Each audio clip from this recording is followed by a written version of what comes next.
আসসালামু আলাইকুম, welcome back to my channel Lata's lifestyle থেকে। আমি লতা বলছি ঢাকা থেকে। কেমন আছেন আপনারা সবাই? আশা করছি কাছেও দূরে যে যেখানে আছেন আল্লাহ তাআলার অশেষ মেহেরবানিতে সবাই অনেক অনেক ভালো আছেন। আমরাও আলহামদুলিল্লাহ আপনাদের দোয়ায় বেশ ভালো আছি। রমজান মাস এসে রোজা শুরু হয়ে গিয়েছে, আলহামদুলিল্লাহ আজকে 3টা রোজা চলছে। তো আমার এই কাজগুলো করতে বেশ অনেকটা লেট হয়েছে, কারণ সাংসারিক কাজকর্ম বা রোজার প্রস্তুতি সব মিলিয়ে আমি একদম লেট করে ফেলেছি, যার কারণে আমার অনেকটা দেরি হচ্ছে ভিডিওগুলো আপলোড করতে। আমি তো গত ভিডিওতে দেখিয়েছিলাম যে আমি কিভাবে আমার রোজার প্রস্তুতি নিয়ে থাকি।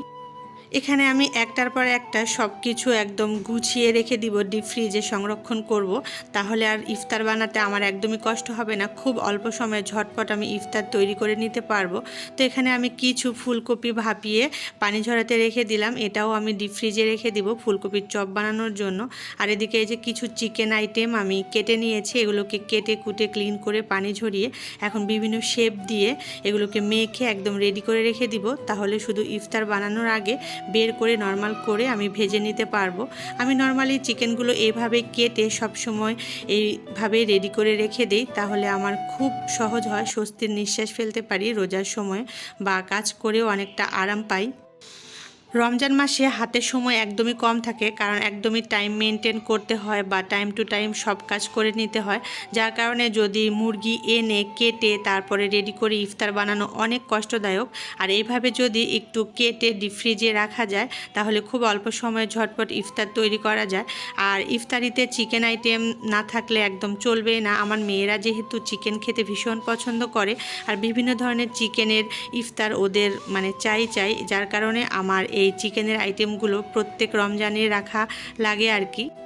আমি এখানে 4টা মুরগি কেটেছি এবং 4টা মুরগি কেটে আমি বিভিন্ন শেপ করেছি। এখানে কিছু পাকোড়ার জন্য মেখে রেখে দিলাম, জাস্ট আর কি ময় মশলা দিয়ে মেখেছি। এখানে আমি পেঁয়াজ কুচি বা কাঁচামরিচ এখনও দেই নাই, যখন আমি ভেজে নিব তখন আমি এগুলোকে পেঁয়াজ কুচি কাঁচামরিচ সাথে একটু চাউলের গুঁড়ি মিক্স করে পাকোড়া ভেজে নিব। আর বিভিন্ন শেপ দিয়েছি, যে এখানে একটু চাপের টাইপ করে কেটেছি, এগুলোও আমি ডুবো তেলে ভেজে নিব মেয়েদের জন্য। আর সাথে কিছু লেগ পিস বা চিকেন উইংস এগুলো করেছি, যাতে বিভিন্ন শেপ করে বিভিন্নভাবে ওদেরকে দিতে পারি। এক টাইপের খেতে ভালো লাগবে না, এই জন্য আমি এইভাবে কেটে কুটে এখন রেডি করে রেখে দিচ্ছি।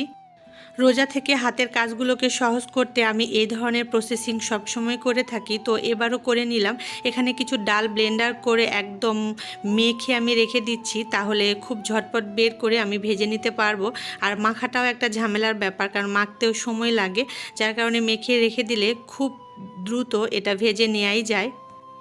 যে ফুলকপিগুলো আমি ভাপিয়ে রেখেছিলাম ওগুলোকে পানি ঝরে গিয়েছে, এখন এগুলো আমি প্লেটে ছড়িয়ে ডিপ ফ্রিজে রেখে দেবো একটু আইস জমার জন্য। তারপরে আমি প্যাকেট হোক বা বক্সে হোক ভরে রেখে দিতে পারবো।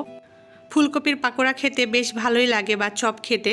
তো আমার এখন খুব একটা ভালো লাগে না বিধায় খুব বেশি করি না। একটা ফুলকপি ফ্রিজে ছিল, যার কারণে ভাবলাম এটা একটু ডিপ ফ্রিজে রেখে দেই ফ্রোজেন করে। আর ওর বাবা বলছিল ফুলকপির চপের কথা, সাথে একটা বাঁধাকপি ছিল, বাঁধাকপিটা কেটে আমি কিছুটা ভেজে নিয়েছি, রান্না করে নিয়েছি আর কি তরকারি হিসেবে খাওয়ার জন্য। আর কিছুটা আমি একটা পুর তৈরি করেছি সেটাতে দিয়েছি। আর এই যে এখানে কিছুটা রেখে দিচ্ছি এটা পাকোড়া করার জন্য, যখন পাকোড়া করব তখন বের করে মেখে ভেজে নিব আর কি। এটা আর সেভাবে প্রসেসিং করতে পারলাম না, কারণ সময় ছিল না, এতটা করা আসলে সম্ভব হচ্ছিল না। সে সময় এসে হাতে একদমই সময় কম ছিল, খুব ঝটপট আমি একটু একটু করে এই প্রসেসিংগুলো করেছি, আর হালকা পাতলা একটু ভিডিও করেছি আপনাদের সাথে শেয়ার করব বলে। এদিকে কিছুটা ছোলা আমি সেদ্ধ করেছিলাম, সেগুলোকে আমি নর্মাল ফ্রিজে রেখে দিয়েছিলাম আগের দিন। পরের দিন এগুলোকে বের করে আমি রান্না করে নিয়েছি। তো ছোলাগুলোকে আমি একসাথে সবগুলো রান্না করে যে এখন বক্সে বক্সে করে রেখে দিব, তাহলে হবে কি আমি বের করে একটু গরম করে নিলেই হয়ে যাবে। তো এখানে ছোলা রান্নার ক্ষেত্রে আমার একটু ভুল হয়েছে, আলু আর টমেটো মিক্স করলে একটু নরম টাইপের হতো, যার কারণে একটু ঝুরঝুরা হয়েছে।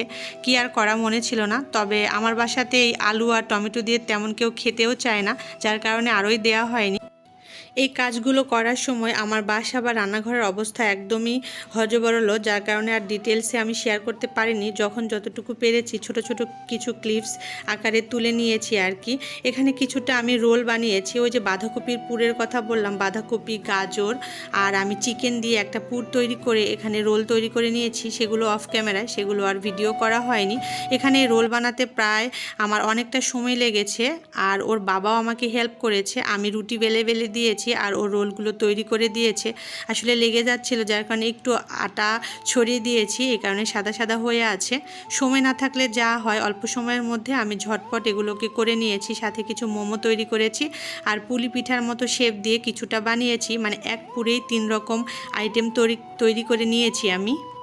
ওর বাবাকে বলেছিলাম আমি বাইরে থেকে শীট কিনে নিয়ে আসতে রোলের বা মোমোর জন্য। আসলে সেই শীটটা উপস্থিত মতো পাইনি, যার কারণে আর কেনা হয়নি। তো কী করবো, এই জন্য আটার মানে রুটি তৈরি করে আমার রোলগুলো বানাতে হলো। এই জন্য একটু কষ্ট হলো আর সময়ও বেশি লাগলো। এর পাশাপাশি আমি ডিম আলু সেদ্ধ করে দিয়েছিলাম। ওর বাবাকে বলেছিলাম আলু ভর্তা বানিয়ে তারপরে এই চপগুলো বানাতে, ডিম চপ, আলুর চপ। তো ও আমাকে বানিয়ে দিয়েছে, যথেষ্ট হেল্প করেছে আমাকে। তো এখন আমি এগুলো বরফ জমার জন্য ছড়িয়ে রেখে দিয়েছিলাম। এখন বরফ জমে গিয়েছে, বক্সে তুলে নিচ্ছি, ডিপ ফ্রিজে রেখে দিব। তো অল্প সময়ের মধ্যে আমি এই কাজগুলো করে নিয়েছি। হালকা পাতলা কিছু টুকটাক আমি ফ্রোজেন করেছি ইফতার, যাতে আমি ঝটপট খুব সহজেই ইফতারগুলো তৈরি করে নিতে পারি রমজান মাসে। আর আমার মেয়ে যেহেতু ঝাল ভর্তা খায় না, ওর জন্য একটু ঝাল ছাড়া আলু চপ, ডিম চপ বানানো হয়েছে। আপনারাও চাইলে এইভাবে প্রসেসিং করে সব কিছু রাখতে পারেন। সবাই ভালো থাকবেন, সুস্থ থাকবেন, আমাদের জন্য দোয়া করবেন। পরবর্তী আরেকটি ভিডিও নিয়ে চলে আসবো। আল্লাহ হাফেজ।